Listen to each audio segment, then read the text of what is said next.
कौन आया तो हम कहते हैं हेलीकॉप्टर दीदी आई। तो और जहाँ भी जाते हैं वहाँ पे 4-5 हेलीकॉप्टर बांटते हैं। हमारा गाड़ी पार करता है तो सब लोग गाड़ी रोक के कहते हैं कि हेलीकॉप्टर दीदी आई हैं, हेलीकॉप्टर तो दे के जाइए। तो हम लोगों तक सही समय पर शिक्षा और चिकित्सा नहीं पहुँच पा रहे हैं। ये सारी समस्याओं से हम अवगत हैं, उसके बारे में हम चुनाव के बीच में कुछ भावुक होकर कह दें, ऐसी हमारी मतलब ये हमारा स्ट्रैटेजी नहीं है। हम समस्तीपुर लोकसभा सीट पर मुकाबला बेहद ही रोचक है। बिहार सरकार के 2 मंत्री के बीच साख बचाने की लड़ाई है। जदयू नेता माहेश्वर हजारी के बेटे महागठबंधन से उम्मीदवार है, वहीं जदयू नेता अशोक चौधरी की बेटी संभवी चौधरी एनडीए प्रत्याशी है। संभवी जी, कितनी चुनौती है मैदान में?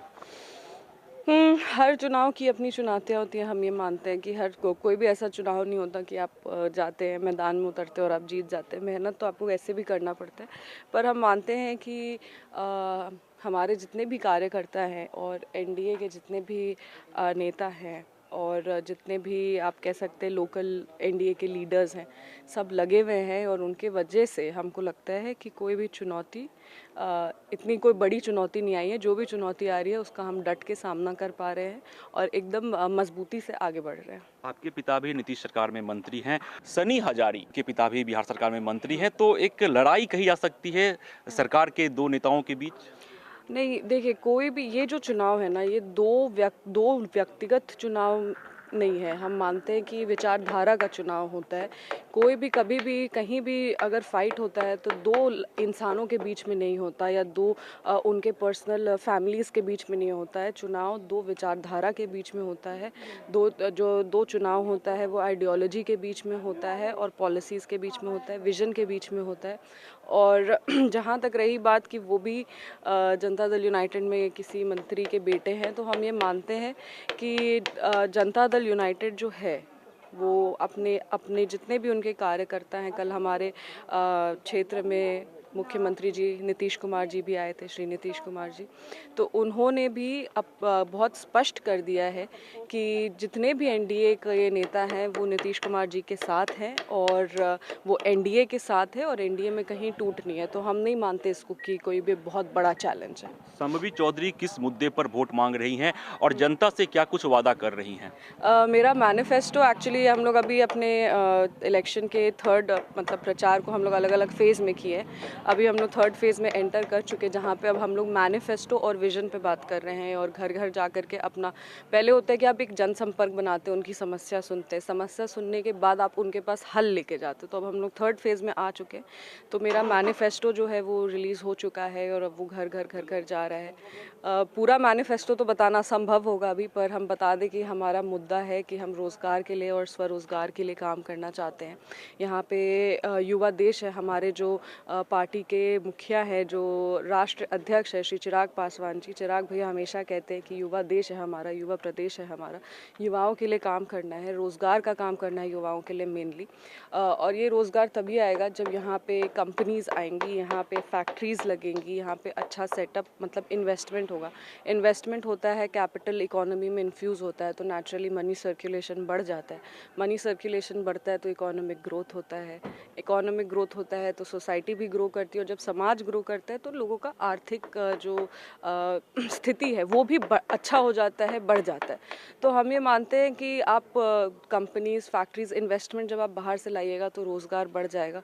और जब आप कंपनी, फैक्ट्रीज़ तभी बाहर से ला सकते हैं जब यहाँ का कनेक्टिविटी अच्छा होगा, यहाँ पे सड़कें बनेंगी, यहाँ पे पुल बनेगा, लोगों को आने जाने में, काम करने में, रोज़गार तक मतलब अपने जो जहाँ उनको काम करने के लिए पहुँचना है वहाँ तक पहुँचने में आसानी होगी, उनका समय बचेगा।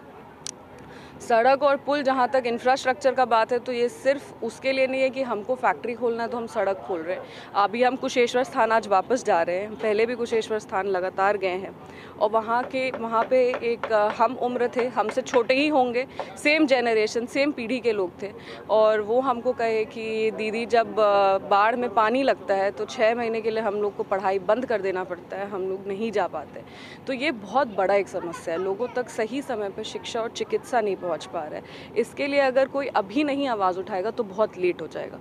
इसीलिए हम मानते हैं कि सड़क का निर्माण, पुल का निर्माण भी ज़रूरी है। ज़्यादा से ज़्यादा गांव को हम प्रधानमंत्री ग्राम संपर्क योजना के तहत जोड़ सके, मेन रोड से ज़्यादा गांव को हम जोड़ सके, ये भी मेरा एक प्रायोरिटी रहेगी, प्राथमिकता रहेगी। 10 वर्षों से यहाँ पे दो इंफ्रास्ट्रक्चर का काम पेंडिंग है, जैसे भोला टॉकीज़ फ्लाईओवर है, मुक्तापुर फ्लाईओवर है, रोसड़ा फ्लाईओवर है।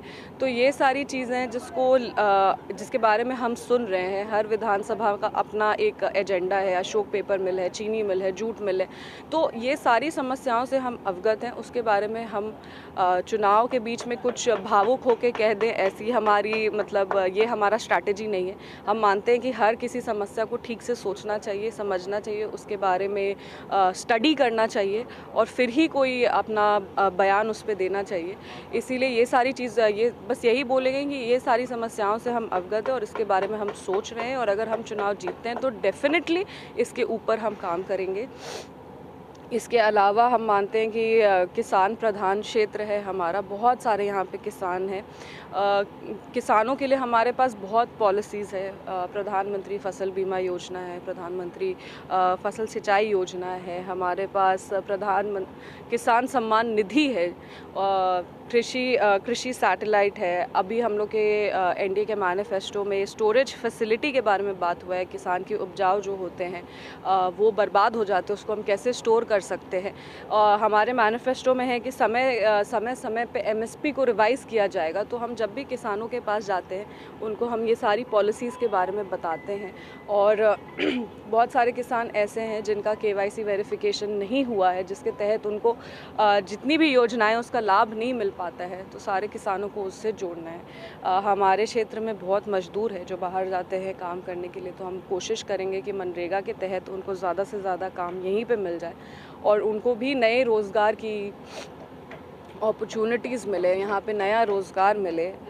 इसके अलावा हम स्वरोज़गार का हमारा मुद्रा लोन है, 20 लाख रुपए की राशि। तो लंबी फहरिस्त है आपके पास विकास को लेकर? हाँ, पूरा मेरे पास लिस्ट तैयार है। वही हम बोले कि अगर हम बोलना शुरू करेंगे तो बहुत समय निकल जाएगा। अच्छा, ये बताइए कि लगातार आप जनता के बीच पहुंच रही हैं, चुनावी जनसभा कर रही हैं, फीडबैक कैसा मिल रहा है? बहुत अच्छा, बहुत पॉजिटिव फीडबैक मिल रहा है और हम मानते हैं कि अच्छा कैंपेन वो होता है जब आपके समक्ष कोई हो जो थोड़ा परेशान हो या जिसके पास कोई थोड़ा गुस्से में हो और आप उसको शांत कर पाएँ।